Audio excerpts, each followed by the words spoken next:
Hey everyone, I'm Asia Dang. Thank you so much for joining me on my channel. Today, again, we're talking about what to do with your money.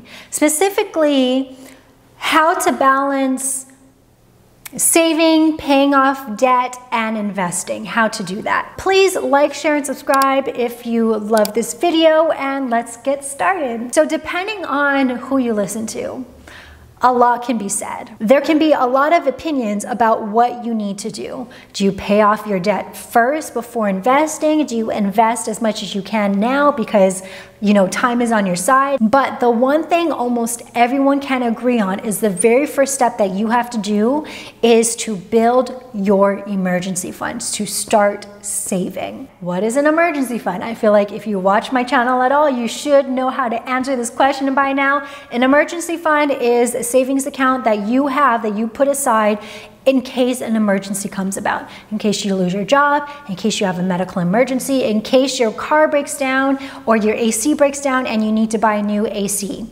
Those are emergencies, okay? That's the very first thing that you need to do on your financial health journey, is to build up your emergency fund. Now, the question is if you still have to pay off debt, how much of that initial emergency fund that you should build. Okay, so what would happen is you would build up a baby emergency fund, pay off debt, invest, or whatever. We'll talk about what's in between. And then after you pay off your debt, then build up your full emergency fund. But the question that you need to decide is how much you want your baby emergency fund to be initially. There's a lot of people that recommend $1,000. That's all you need for your initial baby emergency fund. I was actually reading a article from the SKIMM, which if you don't know the SKIMM, you have to. I love them. I'll go ahead and link them in the description box. They send me daily emails about news, like just the highlights of it, and I really like them, so really recommend them. But I was reading an article from the SKIMM saying that they too recommend just $1,000, but it's been my experience, and I did a whole video about it. In my opinion, you can't cover nothing with $1,000. But my initial emergency fund was $5,000, because it's been my experience with my dogs is that in an emergency, like if one of them has to have surgery, $5,000 is what it's gonna cost. Here's the trick. The trick with your initial emergency fund is to figure out a number that, one, you're comfortable with, and two, that you can build up as quickly as possible. So I think that's why people like to say you need to have $1,000 in your emergency fund, because that's a number that people can build up fairly quickly within a couple months. If you think, yes, $1,000 is perfect, I can feel comfortable being covered in an emergency with $1,000 while I pay off my debt and all that stuff, that's perfect for me. If that works for you, amazing. For me, I wasn't really comfortable with that just because of my own personal experiences, and because I'm in a fairly volatile industry where I don't get paid consistently, so I wanted to have more. And I was able to save up my $5,000 fairly quickly. Again, this is your initial emergency fund, something to just hold you over until you pay off your debt and all that stuff. I don't want you spending a year building up your initial emergency fund. So figure out a number that you're comfortable with and a number that you're able to save up fairly quickly. Then we kind of get into this conversation of debts to pay. So everyone agrees initial emergency fund needs to happen first, and then everyone agrees after your initial emergency fund is built, then it's time to start tackling debt. But what debt you tackle, again, is determined by who you talk to. Now for me, this is what I did. I did my initial emergency fund, and then I paid off my debts, smallest to largest. And that's all I did. During this time, I didn't invest. I didn't do anything else. I threw all of my money towards my debt. I had so much debt, again, $200,000 of personal and student loan debt, that I just wanted it to be done. To me, it didn't matter if it was a private or federal loan. It didn't matter what type of interest rate that it had. I paid off my debt smallest. So I had a small credit card debt of $1,000. I paid that off. And then I had my car that was about $7,000. I paid that off next. And then I paid off my undergrad student loan, and then I paid off my graduate student loan, which was about $150,000. And the reason why that method worked for me is because I'm someone that needs to win. I need to feel that feeling of success. So being able to pay off my debts smallest first gave me that win, gave me that high that I needed to continue down the path of debt payment. But other people recommend paying off debt with the highest interest rate first, regardless of how much money you actually owe. For me, paying off my debts smallest to largest helped. For others, maybe you're more intense, maybe you view interest rate to be more important and that's what you like to tackle first. So you just need to figure out what works best for you. But regardless, having less debt in your pocket will allow you to throw as much money as you can post-debt to investments. But I did see someone who I follow on Instagram say that she recommends investing while paying off debt because when you invest, you know, time is on your side. So if you throw money into investments while paying off debt, you'll have more time for that investment to grow. For me, that's just too stressful. That was just way too stressful. I was already stressed enough being in debt, in large debt. So I decided to very clearly focus on paying off my debt first and then worry about investments later. And it's worked out for me. I don't regret that decision. But if you're someone who's really worried about, you know, retirement or whatever, that is also a method. Again, I can't speak to that method because that's not what I did, but there are people that will say, you know, pay off your high interest rate debts first.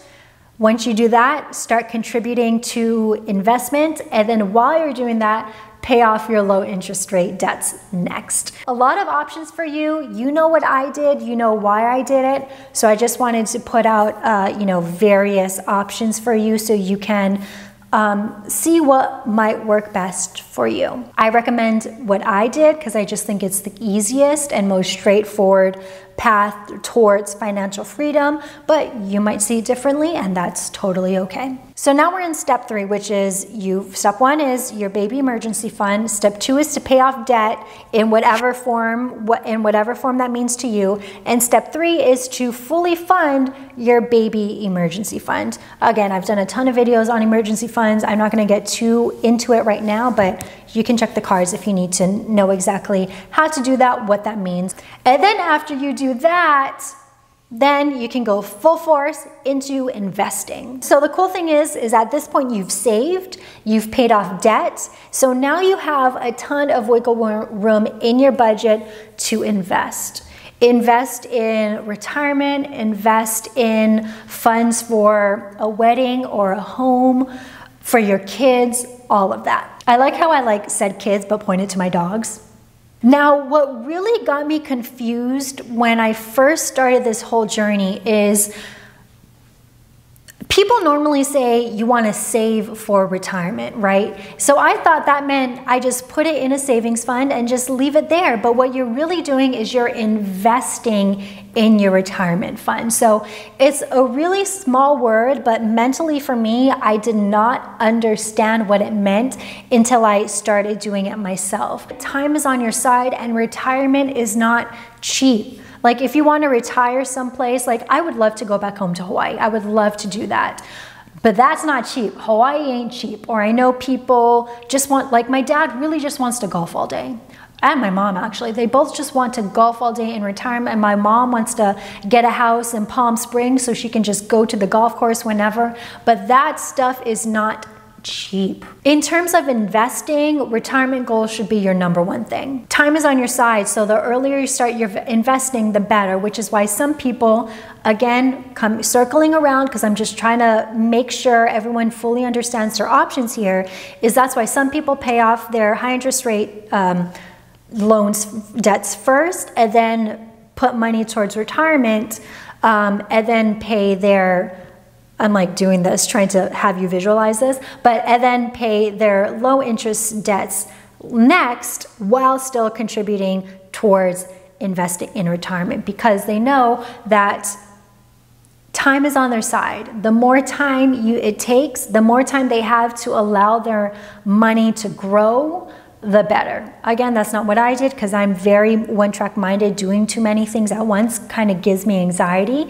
but that is what people do, and that is the reason why people do that. If you're someone that has an employer match, meaning that your company throws extra money at your retirement account, try to contribute at least the amount that they will match. The first thing you do in investing should be towards your retirement funds, whether that's a 401k, whether that's a Roth, whether that's a SEP. But after that, you can also invest for other goals. So what I do is I mentally kind of put aside money for my retirement fund to max out my retirement funds first, and then any extra money I have on top of that will go to other goals that I invest in. So saving up for a down payment is a huge investment that I am actively shooting for this year in order to buy a house next year. So any extra money I have goes to that.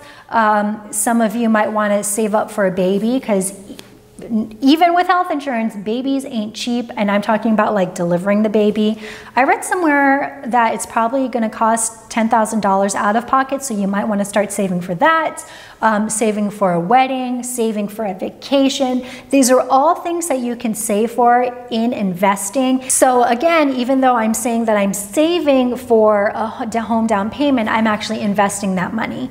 It's invested conservatively, because I explained this in my $100,000 emergency fund video. So a lot of things are explained in that video, so check it out.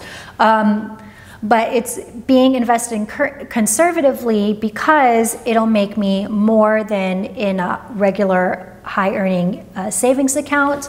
But if I need to take it out, I'm not at risk of having lost any money that may have happened, the craziness of the market that may have happened with my money. So this is not a video about where to put your home down payment. This is not a video about investments. So that will come later. I know you guys keep on asking for it. I'm getting there. Right now, I'm just setting this, like planting the seeds about what you need to do first before you start doing this kind of stuff. Okay, so that's the video. I hope this clarified things instead of making things more confusing. I feel like I may have given you too many options to choose from. Personally, I built up my baby emergency fund, which was $5,000, because that is what I felt comfortable with, and I was able to do that within, I think, 2 to 3 months. After that, paid off my debt, smallest to largest, paid it all off. That's all I did. After that, I fully funded my emergency fund to 6 months, which is now $35,000. And now that I am debt-free, now that I have a fully funded emergency fund, any extra money I have is tossed to investments, period. That investment means retirement, that investment means home down payment and other fun goodies that I want to plan for the rest of my life. But that is how I did. Again, throughout this video, you've seen that there are other options, but you need to figure out what's right for you. And also, if you're doing it one way and realize that you want to try to do it another way, you can do that too. It's your money. Do what makes you feel comfortable. That's the one thing that I've realized on my financial freedom journey, is that the best way to figure out your finances is to do what makes you feel comfortable. So I do it one way, but if you're not totally digging that, that's your prerogative, and you can try out different ways as you please. I trust you to make the right decision to what feels best for you. I'm Isha Dang. Thank you so much for watching, and I will see you next video. Bye.